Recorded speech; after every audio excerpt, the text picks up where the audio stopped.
दोस्तों नमस्कार। किसी ने ठीक ही कहा है कि अधूरा ज्ञान जो होता है वो समाज के लिए एक घातक होता है।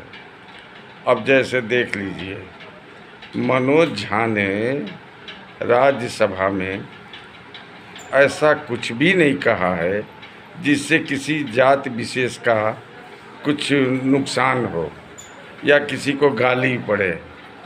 उन्होंने एक वाल्मीकि जी हैं, उनकी कविता को कोट किया है और उसमें कोई गाली शब्द नहीं है, कोई कुछ कि कोई किसी का मान सम्मान पे ठेस पहुँचे। उस कविता को जब उन्होंने पढ़ा तो ये भी उन्होंने कहा कि भाई ये ठाकुर मैं भी हो सकता हूँ, ठाकुर कोई और भी हो सकता है, इसमें किसी जात विशेष को मेरा टारगेट करने का लक्ष्य नहीं है, मैं तो बस सिर्फ वो कविता को कोट कर रहा हूँ। लेकिन इसके बाद कुछ ऐसे चमन चूतिए हैं जिनको कुछ समझ में नहीं आता, यहाँ तक कि कुछ सोशल मीडिया वाले भी इस पे डिबेट करने लगे हैं।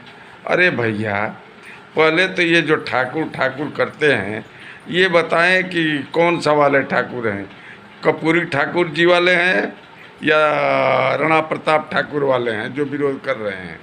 कौन सा है, पहले सिद्ध करें। ये क्या मजाक बना रखा है देश का। दुनिया भर में दुनिया भर की समस्याएं हैं देश के सामने, उसकी कोई नहीं बात करता। एक बिना मतलब के सामाजिक द्वंद्वता जातिवादी पैदा कर देते हैं। लोग कहते हैं ये फलाना जातिवादी है, फलाना जातिवादी है। सबसे तो ये जाति जाति में फंसा हुआ है कुटुंबा, इसीलिए जिस देश का विकास नहीं हो पा रहा है। इसलिए दोस्तों मैं ये कह रहा हूँ कि कोई मनोज झा ने गलत नहीं कहा। अगर गलत कहा है तो बताएं किसको गलत, कौन सा शब्द गलत कहा है। उन्होंने जो पूरा ज्ञान, पूरा उसको कविता को, मनोज जी का जो वक्तव्य है उसको पूरा सुनो, इसके बाद में भौंकना चालू करो। ये थोड़ा भी सोच समझ नहीं है किसी के अंदर कि नहीं इसको, उनका कहने का तात्पर्य क्या था और उन्होंने कहा क्या है, उनका कहने का मतलब क्या है, ये तो समझो। इसमें क्या किसी का मान सम्मान है? और आनंद मोहन जी कह रहे हैं कि मैं राज्यसभा में होता तो उसका जिब्हा खींच लेता। अरे भैया, तुम इसके अलावा और कर क्या सकते हो? समाज में किसका तुम भला किए हो, किस ठाकुर का भलाई किए हो, बस जिब्हा खींचने के अलावा?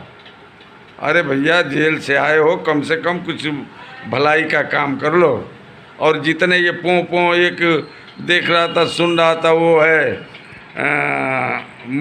मगहिया जवान के, वो समर सिंह के क्या नाम है उसका, वो भी वो ऐसे फालतू का भौंक रहा है, उसको भी कुछ पता तो है नहीं, बस सुन लिया ठाकुर ठाकुर। अरे ठाकुर ठाकुर, उसके पहले मनोज झा का पूरा वक्तव्य तो सुनो कि उन्होंने कहा क्या है, उसका तात्पर्य क्या होता है। उन्होंने कोई ऐसा नहीं ठाकुर को नीचा दिखाने के लिए नहीं कहा है, उन्होंने उस कविता को कोट किया है, उस कविता को कोट किया। जैसे ये तुलसीदास जी ने लिखा है, तो अब उनकी सारी बहुत सारी ऐसी कविता कबीरदास जी ने लिखा है, तो वो कोई कविता को कोट करता है, इसका मतलब क्या करता है कि वो किसी जाति धर्म को वो कर रहा है। और कितने एक दो लोगों को तो मैंने यहाँ तक कहते सुना कि ये हिंदू धर्म पे प्रहार है, ये पंडित और ठाकुर का लड़ाई नहीं है, ये हिंदू धर्म पे प्रहार है। अरे भैया, कहाँ बात ले जा रहे हो तुम लोग?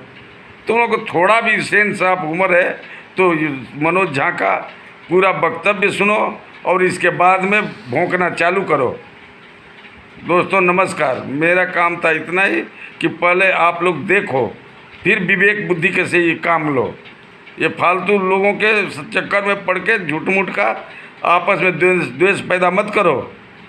और समाज में बहुत सारी बातें हैं, उस बातों को आप देखो करो। बहुत समस्याएं हैं, बिजली, पानी, एजुकेशन, दवाई, दारू, सब ये है। बिहार में दारू कहते हैं कि बंद है, लोग कहते हैं बिकता है, उस पर हल्ला क्यों नहीं करते? एजुकेशन पर अल्लाह क्यों नहीं करते कि नहीं तो गरीब बच्चों को फ्री में एजुकेशन मिलना चाहिए, गरीब लोगों को दवा मिलना चाहिए फ्री में। महंगाई है, महंगाई पे प्रहार क्यों नहीं करते कि राजस्थान में 500 रुपये में सिलेंडर मिल रहा है, बिहार में भी मिलना चाहिए 500 में। ये सब मुद्दे उठाने में दर्द होता है और बिना मतलब के बेवजह बातें लेकर के आप लोग चल रहे हो। उसकी पूरी बात आप सुनो कि मनोज झा जी ने क्या बोला है, इसके बाद आगे आप सोच समझ के विवेक बुद्धि से काम लो। बिना मतलब में हो हल्ला करने से कोई फ़ायदा नहीं। नमस्कार दोस्तों, बाकी आप लोग देखो, आप लोग भैया मेरा काम है, जितना समझ में आया मुझे उतना मैंने बता दिया। आप लोगों का अगर करना है तो करते रहो ऐसे ही, अपना दिमाग खराब और दूसरे का भी दिमाग खराब। नमस्कार दोस्तों।